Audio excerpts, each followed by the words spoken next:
Olá pessoal, graça e paz. Retomamos mais um vídeo aula do nosso Seminário Teológico do BBC, trabalhando nesse módulo a apostila de número 5, a matéria Introdução à Filosofia e Teologia, e retomamos a partir da página 156, conforme terminamos o último. Vamos tratar do modernismo, influenciou a nossa maneira de encarar a teologia dedutiva. Como o modernismo influenciou. Somos filhos da época, sejamos conscientes ou não disso. Por exemplo, para a grande maioria dos cristãos, o método indutivo, um instrumento básico da modernidade, é superior ao dedutivo. E assim, deixam de lado 14 séculos de teologia dedutiva. Robert Traina, por exemplo, ao referir-se ao método dedutivo, qualifica-o como subjetivo e imparcial. Para ele, a dedução produz antes ditadores mais do que ouvintes das escrituras, em contraste com a indução que produz pessoas que ouvem em vez de falar. O modernismo afetou o lado mais conservador. O lado mais conservador do protestantismo viu-se afetado também pelo espírito modernista. A ênfase da reforma no direito que todo crente tem de estudar a Bíblia sem a meditação, sem a mediação eclesiástica, aplicado ao individualismo moderno, começou a produzir um movimento heterogêneo e dividiu doutrinariamente. Muitos setores coligaram-se e mantiveram uma atitude anti-intelectualista e, em outros casos, anti-racionalista, rechaçando, inclusive, os elementos positivos da modernidade. Muitos evangélicos abandonaram a reflexão sobre a responsabilidade social da igreja, em seu afã por defender a sã doutrina da teologia liberal. Os evangélicos sentiram que não tinham tempo para assuntos sociais e, portanto, deixaram de lado a responsabilidade social da igreja e começaram a pregar o evangelho para as almas, aceitando tacitamente a reclusão da religião à esfera do que é particular de cada um, proposta característica dos pensadores modernos.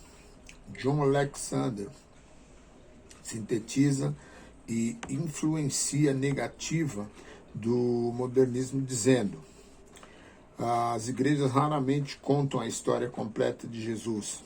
Em vez disso, narram versões do modernismo.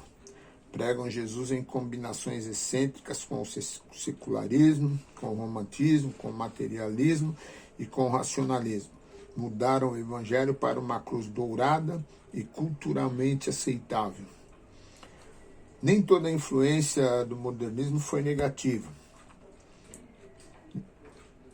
Homens tais como John Wesley, Jonathan Edwards, George Whitefield, Charles Spurgeon, Dwight L. Moody, entre muitos outros, cuja mensagem produziu um despertamento espiritual, tanto na Inglaterra como nos Estados Unidos, eles utilizaram a razão e a lógica de seu tempo de forma criativa, mostrando que participavam do racionalismo moderno, embora sem a deificação da razão que vemos em outros. Na apologia, pensadores brilhantes, desde Pascal, no século XVII, até C.S. Lewis, Francis Schaeffer e Michael Green, neste século, entre outros, trabalharam arduamente, esforçando-se para apresentar um evangelho racional que convencesse o homem moderno da racionalidade da fé cristã, sem cair no perigo de reduzi-la somente a um sistema de proposições lógicas. Página 157, nós vamos para pós-modernismo, introdução.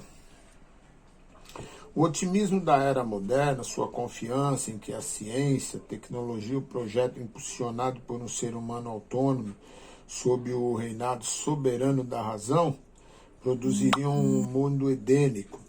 Isso decepcionou a todos. A Primeira Guerra Mundial deu um golpe mortal no projeto moderno. Stalin na Rússia e Hitler na Alemanha deram os últimos toques em seu sepultamento. Filósofos e escritores como Derrida, Camus, Sartre e Horkheimer, entre outros, deram o seu atestado de óbito, enquanto que artistas, arquitetos e sociólogos começaram a entronizar o seu sucessor. O projeto moderno de estabelecer uma cultura global com uma base objetiva e racional para toda a ação humana, sem o impedimento da religião ou de qualquer outro ponto de vista subjetivo, não científico, demonstrou ser tão somente um ideal inalcançável e insatisfatório. Né? Os avanços científicos da compreensão do cosmos foram insuficientes para estabelecer a paz mundial. A confiança da ciência a confiança na ciência e na tecnologia não foram suficientes para gerar otimismo. Mesmo com toda a influência da razão e inúmeros avanços produzidos por ela, o nosso século continua a testemunhar as mais impressionantes carnificinas. Diante do vazio da modernidade, aparece a pós-modernidade. E aqui, diante do vazio que a modernidade deixou, ao desmoronar-se, que parece o pós-modernismo, que aparece o pós-modernismo. A chegada do pós-modernismo poderia ser descrito como a perda do entusiasmo pelas convicções básicas do modernismo. Alistair McGrath reconhece que dar uma definição completa do pós-modernismo é virtualmente impossível, mas isso poderia ser entendido como sendo uma sensibilidade cultural sem absolutos, sem certezas e sem bases fixas. Na pós-modernidade não há absolutos.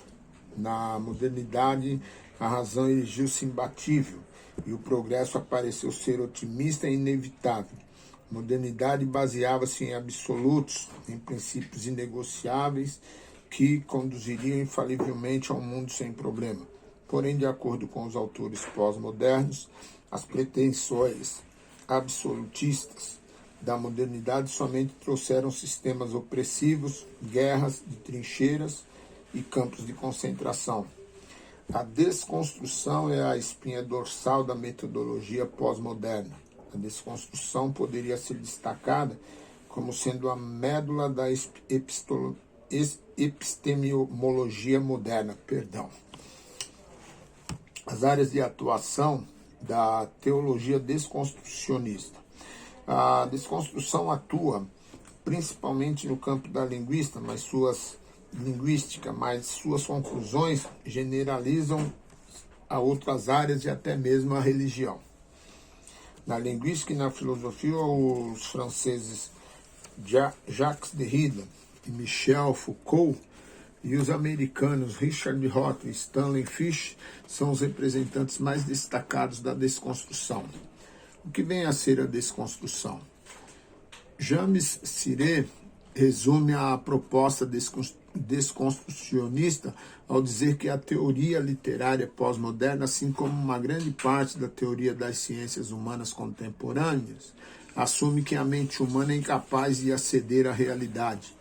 Em primeira e última análise, não há uma estrutura racional da realidade e, se houver, não a poderemos conhecer. C.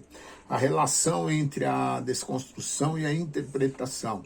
Ao aplicar essa abordagem à literatura, por exemplo, chega-se à conclusão de que, em qualquer caso, não se pode encontrar um significado fixo e que tanto a identidade como a intenção do autor são irrelevantes para a interpretação de qualquer texto.